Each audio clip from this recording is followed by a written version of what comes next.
I was going to say, to me, I'm godless. You know? Like, okay. So what's that? Full of Christ's love? Well, we could say, do you ever feel like Christ has risen?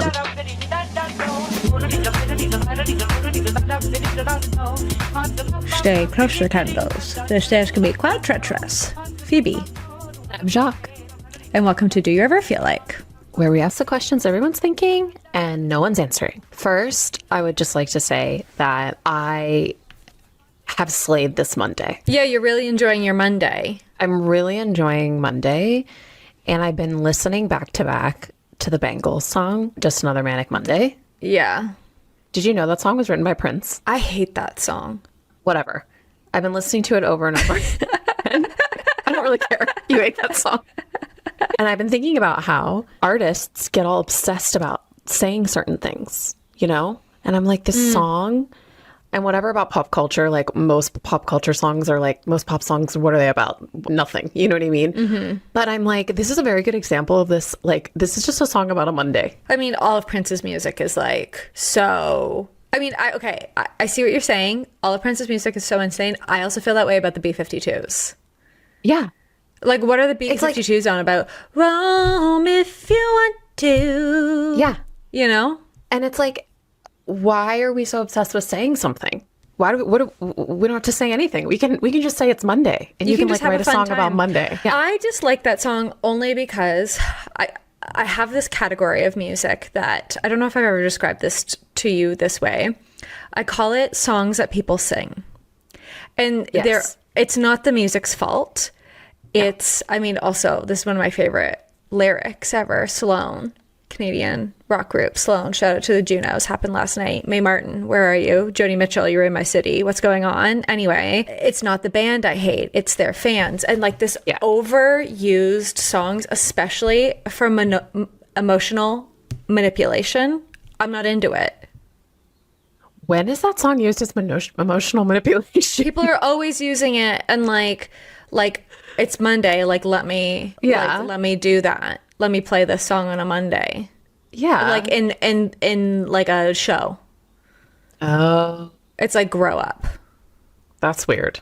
Yeah, that's I don't like it. To do. Yeah. It's similar, like stadium songs are like this. Uh-huh. Like We Are the Champions played at like a baseball game. Give me a break. Mm-hmm. Mm-hmm. It's terribly irritating. You don't like when things are too on the nose. I also don't like the it's not even on the nose. I can appreciate a good on the nose moment. It's like the overuse of it I find irritating. So that's why I call them, it's like, you know, basic behavior. I don't like. I see. So anyway, I'm glad that you're having a nice Monday. Mm-hmm. I've decided something. New segment. Great. Things I've decided. I think you're going to be quite excited by this. Okay.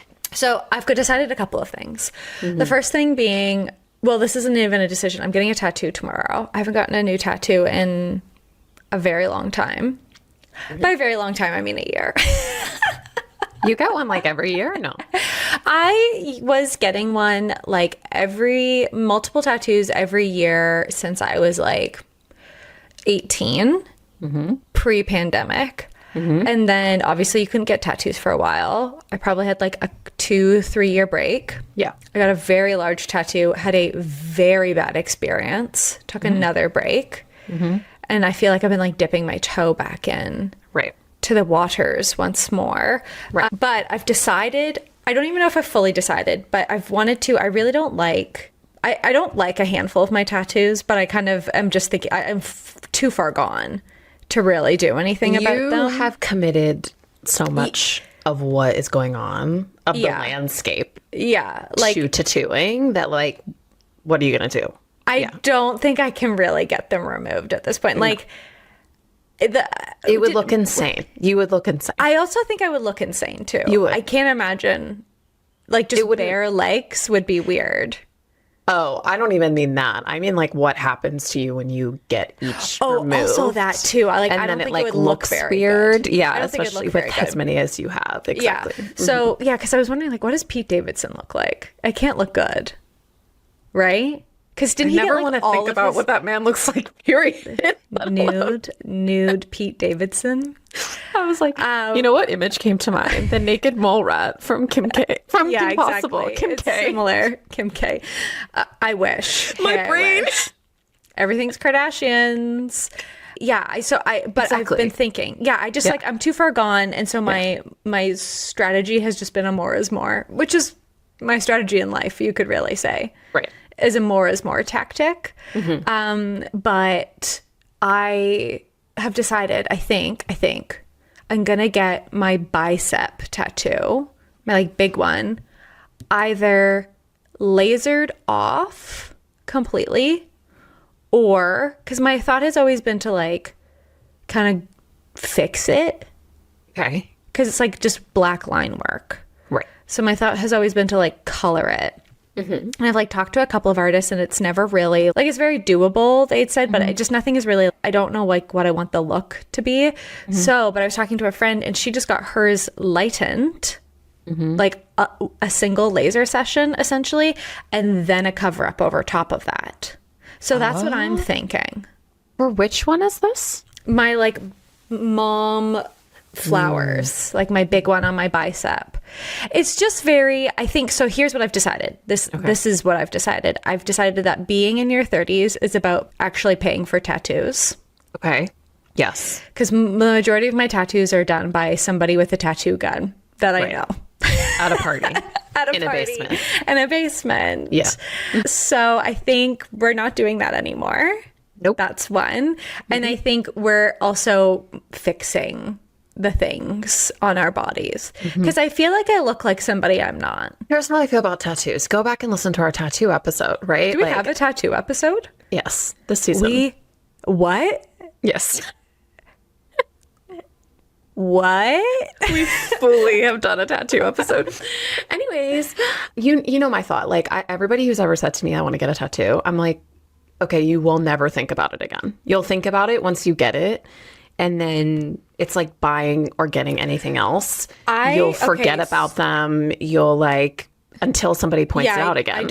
I find it extremely weird when people point out my tattoos to me. Right. Because you're like, what do you mean? This is like telling me I have like whatever hair color. Yeah, like a face or something like that.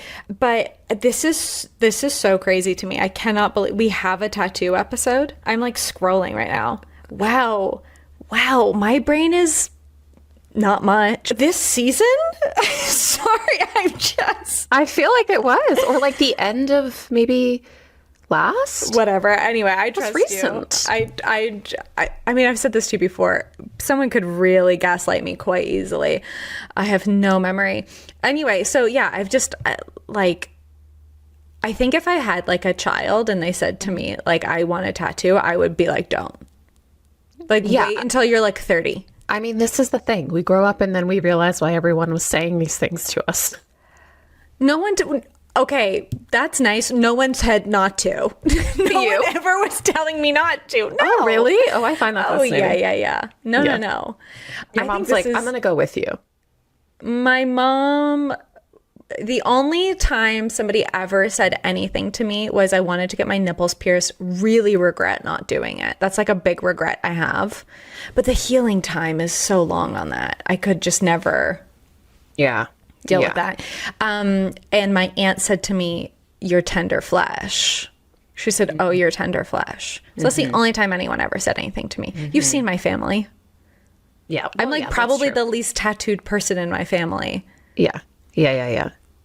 That's not true, but you know what I mean. Anyway. Yeah. Of all of the people that are, I wouldn't even call myself heavily tattooed, but of like the more You would not call yourself heavily tattooed? You don't think you don't think so? Well, like, I have cousins with like face tattoos. So. Okay, but that's a whole other thing. That's what I mean. That's why no one was telling me not to get tattoos, because somebody. But you are a heavily tattooed person. You think so? Yes. Oh, weird. But this is what I'm saying, right? We forget these things, you know? Anyways, that's what you've decided. I've decided that being in your 30s is about like having nice tattoos that you actually pay money for, that you say what you want and you like them, / fixing your regrets in your 20s. Like my mom tattoo I got like because other people were getting them. Okay, great. Exactly. So it's like, Not imagine that. I cannot. I just don't. I mean, I know you went to art school, but like everyone's like, we should all get mom tattoos. I was with my brother. That's matching I with see. my brother. Oh, family. But like we were all like a bunch of people were like we were in the shop. I see. Okay. And Yeah, I was like, no. me too. Yeah, You no, know no, what I no. mean? Yeah. Okay, I've decided. This is my I've decided Okay, for the week. you've decided something. I've decided that in 2026, I'm going to spend more money on myself. I kind of feel like that's the same thing, like tattoos. This is you what know I mean. Yeah, it's like I did something over the weekend that I really shouldn't have done. We don't have to put it on the pod. I know we don't need to talk about it. Yeah. I saw my financial 20s pass through time and space. And I was like, oh, no. I feel so much guilt about spending money on myself. I feel so much guilt about Me too. buying things that I am like, actually, no, this would make my life easier, better, blah, blah, blah, blah. And for so many reasons, we have guilt about these things, right? But like, I'm done. I'm over it. If I want to buy something for myself, I'm buying it. I don't care. I love that. I feel similarly. I have not gotten my nails done like over a year now. And I've been doing my hair. And I'm like, oh my God, I'm spending so much money. And I did the math. I'm spending less money monthly. On your hair. Like, or I get my hair done like every, like twice a year, basically. I'm still spending less money than getting my nails done every week. Which, by the way, guys, how are we feeling about gel nail polish? Somebody weigh in. Am I being too freaky about it? I mean, I don't think you're being too freaky about it. I think it's like, look, if the UK bans something. I just don't think I want to be putting that on my body anymore. I understand. Yeah, I understand. I'm scared of that, you know? Okay, so anyway. we've got, speaking of adorning the body, I was told basically that if I were to put anything on my body, get a piercing, get a tattoo, etc. I always say tattoo now because because Schmidt from New Girl is stuck in my head in a terrible millennial way. But anyways, Funny. I was thinking about what Zooey Deschanel did for like the kind of crimes that Zooey Deschanel did for white ladies with bangs holding ukuleles, and like how I can never really do that ever again. Yeah, exactly. Anyways, I was told I was going to hell for these things growing up because I went to Catholic school. Do you ever feel like Christ has risen? No, because I don't get it. I don't get it. You were raised godless. I don't. Okay, so I remember watching some Christian propaganda film on Easter, probably Good Friday, coloring in my room, like bip-a-doo, having a nice little time, switch on the TV. What's this? I'll watch this little cartoon. And I ran downstairs. I was like, Mom, this guy was nailed to a cross. What the hell is going on? Have you heard of this before? And she had to like calm me down because I was so upset about the story of Christianity. So no, I don't, because I've been to church once in my life. Why did you go to church? Like, did someone Because die? I wanted to. Oh. I asked. Yeah. Oh, my dance place as like a little kid, like I was probably like 4 or 5, was above a church. And when we would be, I guess, probably showing up, like we would be showing up to dance, and like everyone would be going to church or letting out, something like that. And I just remember thinking like, what the hell's going on here? Like, what's that? I want to go. So my dad took me. You're like, that looks slay. What's happening in there? And then you went and terrified. Okay, I'm good. Oh, you're good. Yeah, you're good. I'm pretty much good. I understand this now. Cool. So, were you raised Jewish? Culturally Jewish? Like, I don't, what was happening there? It like quote unquote works is, and if I were to go back, my ancestors are Polish Jews, and they left Poland in like the late 1800s, early 1900s. Right.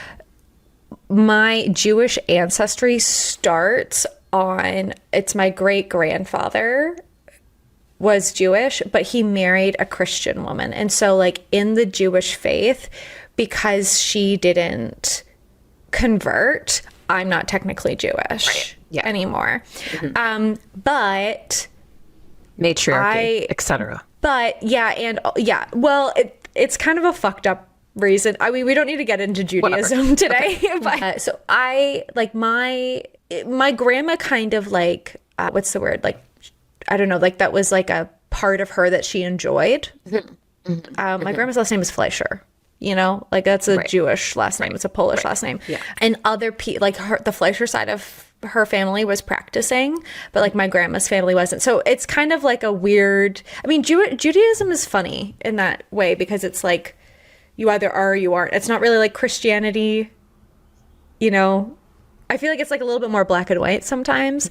But my mom was married to a Jewish guy, like her first marriage. She was married to a Jewish guy as well. So there's like, and like my aunt's Jewish, so it kind of floats around. I see. But I would say you guys didn't like do Seder or like celebrate Passover or like do anything we like celebrated Hanukkah like twice as a kid. Okay.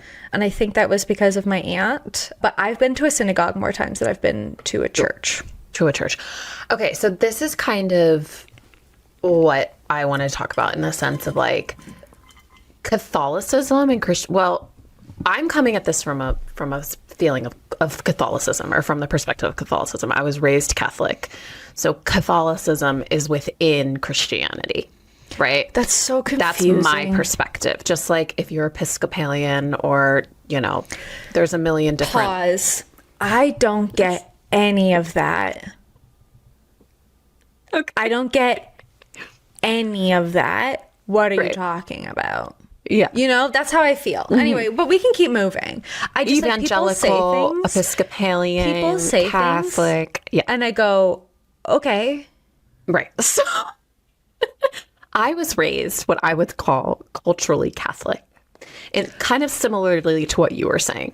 So like Catholic schools are an alternative to public education and private education, and they're cheaper to send your kid to a Catholic school, private Catholic school, in where I lived.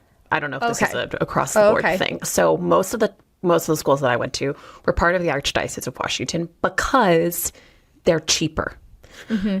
So you get like a good education, whatever, right? But you are Catholic. Are they funded by, I mean, here's also another thing. I learn about something about America almost every day. Because you're in this unfortunate relationship with me. Yeah, and also a lot of the time it's from the news. Like sometimes you say something and I go, what the hell? And then other times I read the news and I go, what the hell? Yeah. And I really don't understand your public school system at all. So is it cheaper? It's cheaper, good education. Is it because the church pays for it? Yes. Some of it. Great. Okay. But you pay tuition, but it's less than a private school.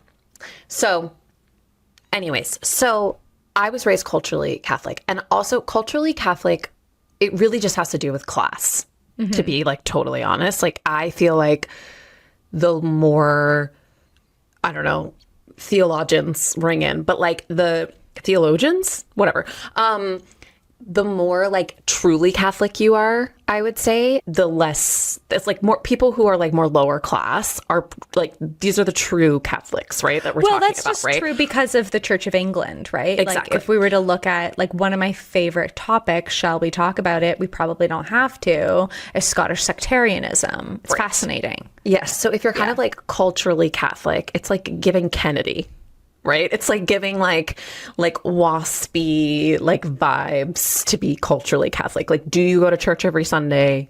No. Do you like even you're going for the holidays, you're going for the celebrations, you're going to have access to the Sunday school, childcare, you're going to like whatever it is, right? Like community. It's not necessarily like we believe in these things. Yeah. Anyways, is my point. And so when I remember growing up in Catholic school, and what we would have to do is we would have to go through the journey of Christ when he was being nailed to the cross. What? Yep. So we would have to go through each step. There are 14 stations of the cross. This is what this is called. And we would have to go through the 14 stations of the cross. And there's different stories that happen along Jesus's route where he's being crucified and carrying his cross. Do you know the actual story? Shall I tell you the tale of Easter? Sure. Okay, I'm going to be horrified. Okay. Well, it's Christmas I get. Christmas, I get. Okay. So, okay. And then this guy lives his life.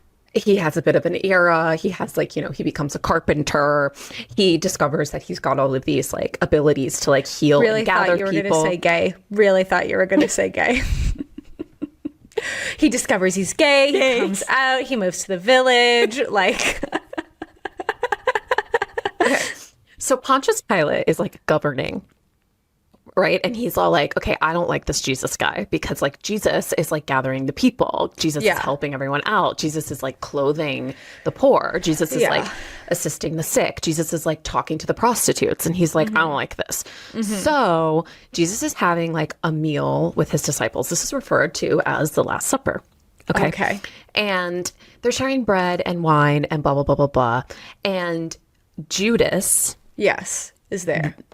And he's like, I'm going to betray you. And I'm going to go like tell Pontius Pilate where you are. Right. Yeah. So then Pontius Pilate like discovers that Jesus is like in Calgary. And he's like, no, we're going to kill you. Okay. So then the crucifixion is his like capital punishment. Yeah. Right. Okay. Yeah. Wait, do you have a question? I feel like now I should tell you what I think happens. Okay. Well, I'm not done. So no, I know. Okay. So from here's what I know. Okay. So he's up on the cross and he does a death. Yes, he goes through the stations of the cross. He crucifies himself. And there's other people there? There's other people there. Yeah. Because it's just, Tuesday we're doing crucifixions. Yeah, similar to like we're doing beheading. Okay. So you're doing crucifixions on Tuesday. Yeah. Do we know the day? No. Okay. Monday. We're doing it on Monday. It's on Monday. Just another Manic Monday. That's what they were talking about. Yes, exactly. Who wrote that? The Bahamas? The beaches? The Bangles. The Bangles. Well, Prince wrote it, but the Bangles. The Prince wrote it. Recorded. Prince was in Bethlehem?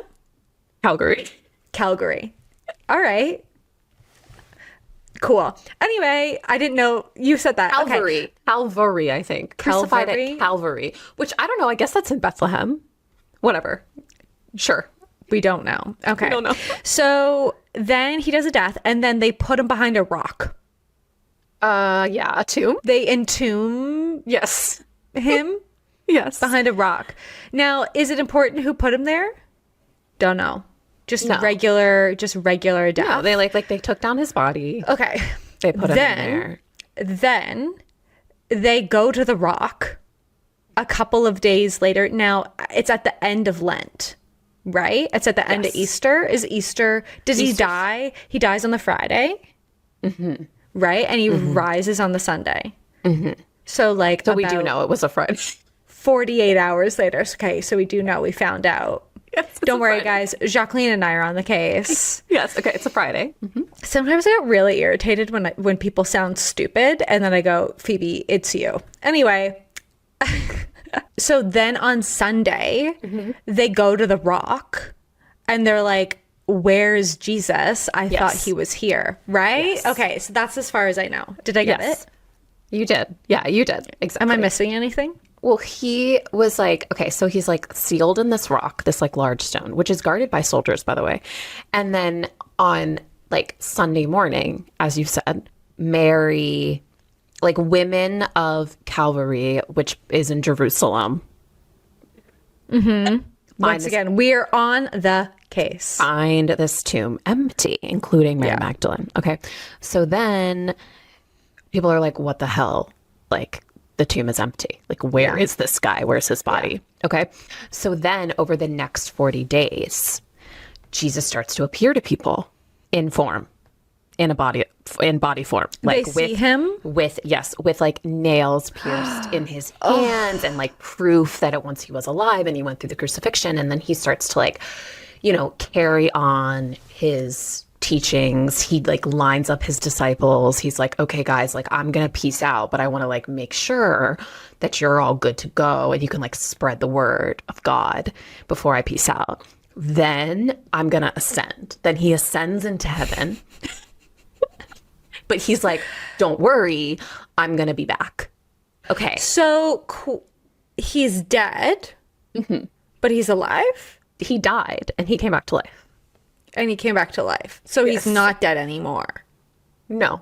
So he's a real person. He's a person walking around. Okay. People are like, oh my God, Jesus, you died. He's like, no, I didn't die. He's like, I died. You're right. I'm back. I'm back because I didn't like get my affairs in order. I got my affairs in order with my disciple. Now I'm going to go. I'm going to ascend. Then I'm going to ascend into heaven. But like, I'll be back. Okay. So when we talk about the real freaky deaky side of Christianity that talk about the coming of Jesus Christ, it's because he was like, I'm going to ascend, but I'll be back. But I'll be back. Okay. So You know what I mean? I have so many questions. Where do I want to start? I think the first one being, who believes this? Okay, Like, well, a lot of people do, right? Well, here's the thing about Christianity, period, but also, I mean, Catholicism, etc., right? Like, we have folks who are like, this happened Sure. historically. I don't even mean like that. I mean like what is the difference between like Christianity, Catholicism, like evangel, you know what I mean? Like all of these. So, like, Catholics have the Eucharist. Not everybody has the Eucharist. So the Eucharist, which is because of the Last Supper, is the body and blood of Christ. Okay. So when you go to church on Sundays, you eat the body and blood of Christ. For right? why? It's like a I believe in this thing. Okay. It's like a symbolism. It's like a ritual that you believe in, like of Jesus Christ, Lord and Savior. And also that you believe in the Holy Trinity too. But not everybody does that. Not everybody has Eucharist in like in like all the different sects of Christianity, for example. So I would say too, within that spectrum, there are some forms of Christianity that are less oppressive than others. Yeah. You know, that Catholicism is like it's hardcore. It's You know? hardcore. It's hardcore. Yeah. It's, being a child and being handed the blood of Christ. You know what Yeah. I'm saying? But I also think Catholicism is kind of like sexiest, to be totally honest. I so agree. Because- And maybe is it because it's so hardcore? Because it's so hardcore. And I think it's sexiest, and I know it to be true, that it's sexiest because it's like everywhere. Like, think of like when you're watching like art, when you're looking at, I don't know, the Baroque period, Yeah. when you're watching The Lion, the Witch, and the Wardrobe, which is about the Yeah. Holy Trinity, when you're watching these things and how Catholicism has kind of defined culture, it's because it's like sexy, mysterious, etc. Like, so do you know who the Pope is? Do you know what the Pope is? He's the leader of the Catholic Church. There we go. This is my point. Why do you know that information? Why do I know that information? I also think I know who it is. Is it Pope Benedict Francis? Is that who it is now? Why do I know that? This is what I'm saying, right? So it's like Catholicism it's in everything. It's far reaching. It's like, right? Like it's slay. It like is we've quite slay. discussed. It's I've said this to you beautiful. so many times. Yeah. Some of the best art, I think I can't remember what I was watching a bit ago. I was watching like a YouTube essay, like a 45-minute YouTube essay on Irish independence and like the history of the IRA in particular. But I find like, to me, I think that stuff is so interesting because I mean, this is like a long held belief. You've heard me say this 1,000 times. I think white people should get really into their like, when people say like I'm 1/3 Irish or whatever, I'm like, you should look into why your family left Ireland, because I have a feeling you would have very different thoughts, opinions, and values if you got really into like colonialism affects us all. You know what I mean? So I find it really interesting. There was like this movement. It was like because of King Henry VIII's like, I don't know what you call it, removal of the Catholic Church in England, that all of these Catholic churches in England very specifically, I think you think Catholicism, you think like these big, ornate, decorative, like colorful churches. Yeah. The Catholic churches in England still now are very like what I would maybe call like a sleek and Wayfair interpretation of a Catholic church. Like they're so minimal looking now. And it's because this guy wanted to get Yes. He was over the Spanish lady. So anyway, I just think that's like all of these like pieces of history are like, yeah, our like relationship to these things. Yes. Are so interesting. Exactly. I forgot that last year we lost a pope. Yeah. So you were right. That was the last one, the one that died. Now we've got a new pope. Hello, everyone. Editing Phoebe here. Just popping in to let you know that we had a really weird recording issue where my microphone switched off for like the next 5 minutes, and then it kind of worked. So what you're hearing is going to be weird audio, and then it's going to go back, and it's all going to be fine, and we're all going to hold hands and breathe together, but it's going to be fine. But while I have you here in this funny little audio hiccup, now is a great time for you to head on over to Apple Podcasts and leave us a review. We literally love ratings and reviewings. And if we get enough ratings and reviewings, then maybe one day tech gods will stop trying to smite me down. We're gaining too much power. So head on over to Apple Podcasts, leave us a review there. You can also leave us a review in Spotify, or if you don't have an Apple Podcast account, or you've already left a review, send this episode to a friend. Send this episode to a lapsed Catholic. Send this episode to a godless heathen. You know, we're all learning things here. Everyone's welcome in the Do You Ever universe. Okay, back to the episode. We're going to talk about the Pope. Okay, bye. I love you. Leave us a review, please. Pope Leo. Is who we've got now. And he's like the gay one? No, he's not gay. You're confusing that with the movie last year that was nominated for the Oscars. I never watched that. You never saw Conclave. Because here's the thing. It looks interesting. Isabella Rossellini, yes. Yeah. Everything else, okay. Yeah, she was in it for 5 seconds. She was the best part. Here are things I like about Catholicism. I was going to say, with all this being said, what do you like about it? Because I have my list. Okay. I feel like our lists are going to be similar. Sure. Yes. I mean, I do agree. Catholicism is one of the best ones. Mm-hmm. I think Judaism is fun beliefs-wise. Also, I'll say this, of what I know about certain religions. Yeah. Oh, that's the context of this entire episode. We're not theologians, like theologians. Again, like, how do I say it? I know a lot about, oh my God. Who's Siddhartha? And you seek nirvana? Is that Buddhist? Is it Buddha? No. Yeah. No. Nirvana? I want... With the tree? Yeah, it's Buddhism. Buddhism? Okay.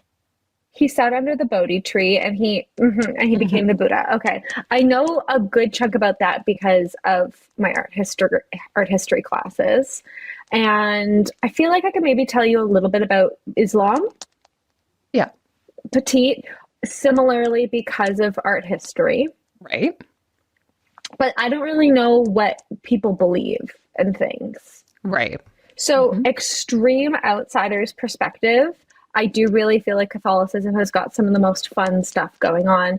And that really boils down to the aesthetics of it. I think Catholicism has done a great job around looking slay, outfits, the presentation. I love the chanting. Love the chanting. This happens a couple of times.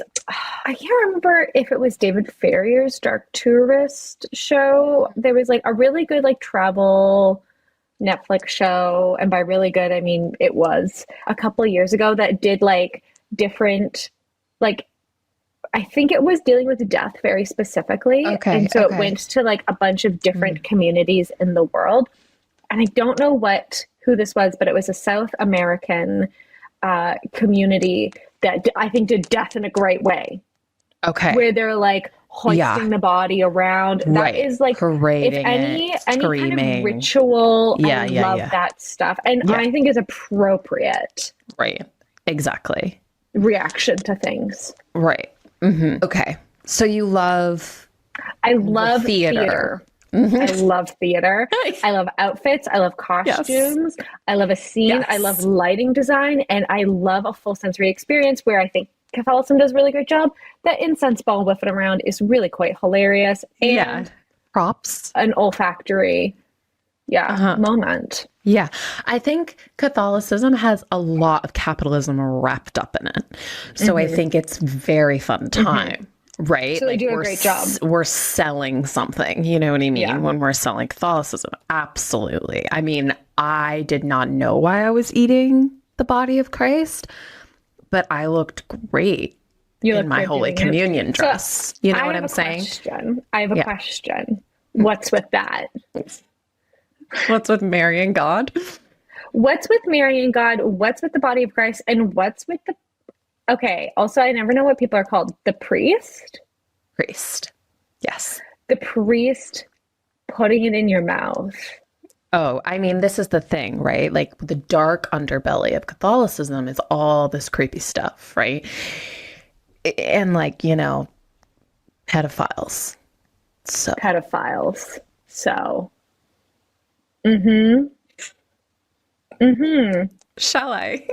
Shall we? Shall I bring out? I said I didn't have any props, but hold on. I'm scared. And we have one here today with us. Here's a photo of me and my best friend Melissa Ferrante with Monsignor Paul. And this was Monsignor, it was like pizza day, and he would come and make pizza for all of us. And I don't know, that's creepy.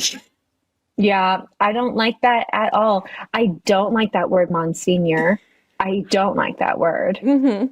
So we would we would pray every morning. We would go to weekly mass, like in my school, right? So it wasn't just like I was going. Did you go to church? Did you go to church on the weekends too? No. This is what I mean. This is why it was such a weird vibe for me, because I was in school, God. Your whole day, God. You know, at home, musical theater. Which you know what I mean? Like that's what was going. Yeah, I've said this to you multiple times, is you don't give Catholic at all. No. Yeah. I've also dealt with a lot of my shit, I think, is part of it. But yes, sure. Well, okay. I mean, I think a lot of my perfectionism stuff is that. I think it's like, you know, I mean, we would get like hit in the hands by nuns when we got things wrong, right? Like it was... Everyone has a story like that. I think it's really funny, like as somebody who did not go to church at all, very rare experience as I've learned in my adulthood, and like did not grow up in a very like, you know, I went to a public school. Yeah. I think it's interesting that internalized purity shit that you get from your peers anyway. Cause I did like, one of my high schools I went to was split down the middle, people that lived in town, people that lived out in the country. People that lived out in the country were weirdo Christians. Say that with peace and love. Respectfully. A lot of weird shit I heard from like a lot of, I'm still fine and pure for my husband if I take it up the butt. Oh, yeah. Classic stuff. And like, that's the conversation that we were having at lunch. Yeah, that's weird. So I just think it's funny, like culturally, you just get fucked up by it either way. Oh, yes, exactly. And it's like in everything, to take it back around to Easter, I would like to share the things that I loved about Easter growing up as a Catholic. First of all, the bops, the hymns. Can you hit us with one? They were really good. Oh, yes. Of course. Thank you. Christ has died. Christ is risen. Christ will come again. Oh, yeah. Christ. And you just repeat it. Yeah. Ooh, I'm liking that. And would you sing that on Sunday? You technically sing that in every mass. Oh. But it was made for the resurrection. Exactly. Yes. For the Easter of it all. Oh, they're so good. That's another thing that Catholics are doing really well. They're doing a bop really well. I used to go to a Catholic musical theater summer camp. So yuck. I also got a lot of those up there too. So that's the first thing. I love the music. I also loved how you get stuff, which is like part of all of the Catholic. This is what I mean about Catholicism and capitalism. You know what I mean? Christmas, please. Easter, you would get things. You would get stuff. You would get chocolate. You would get. What do you mean? Oh, just chocolate. You would get like things in a bag, because after Lent, where you have like abstained, you then get to be like gluttonous. I mean, you don't really get to be, but that was what we did. You know what I mean? Yeah. I think it's weird that you get gifts on Easter. I always thought it was a little strange too, but I liked that I got chocolate.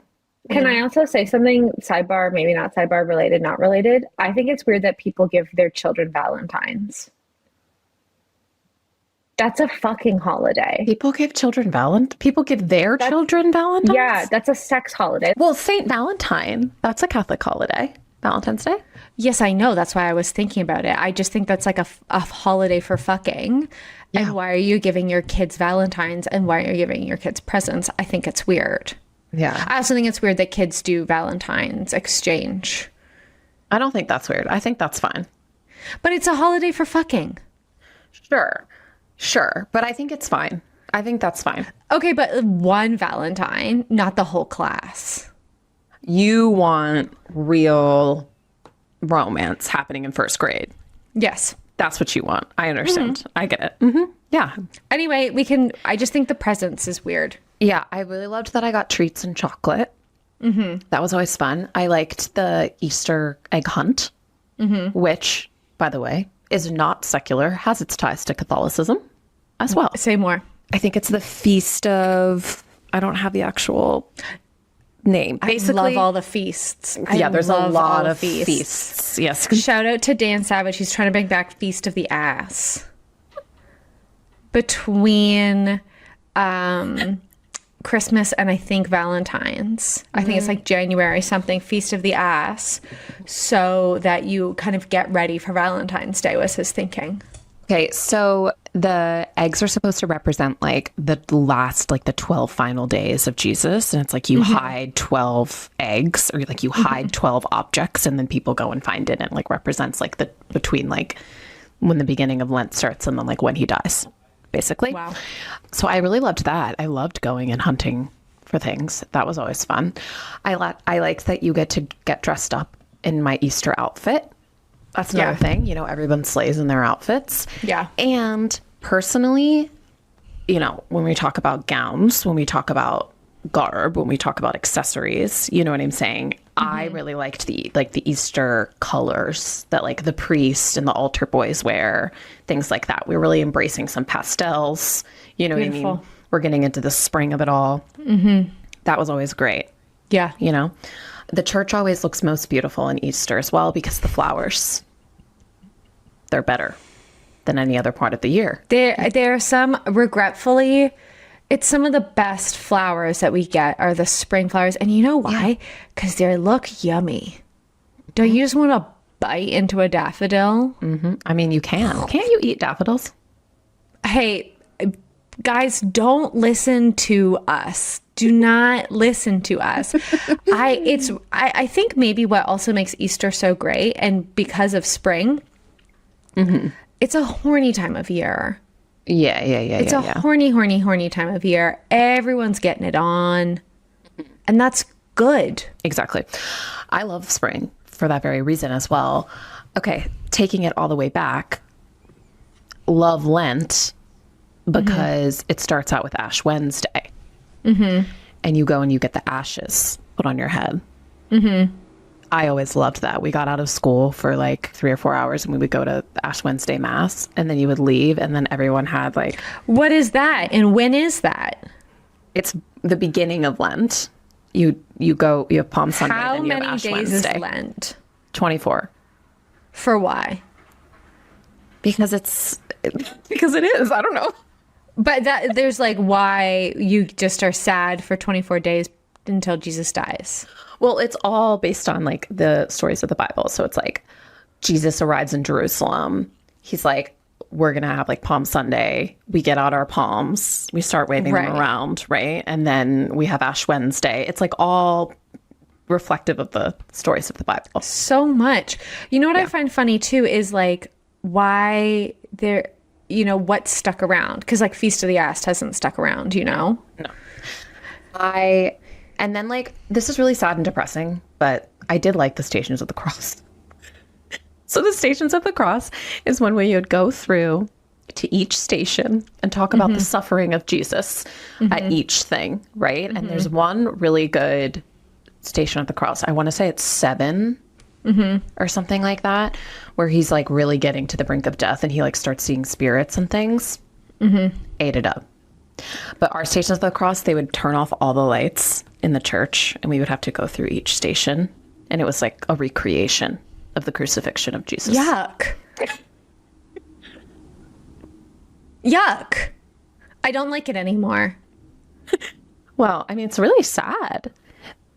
Really sad. I know. I told you. I ran downstairs. I told my mom. I said, "Have you heard about this guy Jesus? Somebody do something about it." My God. You bring him down from the crucifix, though. The most horrible part of the crucifixion is when he lays with Mary, his mother, and he's dead. We need to wrap this up. Anything else? I don't think there's anything wrong with God. I think there's a lot wrong with religion. Okay. That's You what heard I'll it say. here first, folks. Yeah. I know. I mean, I think that was kind of my takeaway as a child. I was like, that looks nice. And I was like, what the fuck's going on here, guys? Somebody do something about this. Yeah. Hey, is anyone doing anything about this? Exactly. I feel like most of the people that I know in my life that have like found God are some of the happiest people in the world. I think. Oh my God, I'd love to love God. You know what I to mean? love God so Exactly. bad. I'd love to love God. I just And don't. then This is also not an invitation for anyone to DM me. I was also gonna want to say. say that because I've gotten a few of those when I talk about wanting to go to, what is it called? I want to go to a Quaker meeting. I'm going to go on a Quaker meeting on my own accord, okay? we gotta Leave me go to a alone. Quaker meeting. We gotta go. We got to go to a Quaker meeting. We actually have to go to a Quaker meeting right now. Okay, great. Okay, That's all. bye. Bye.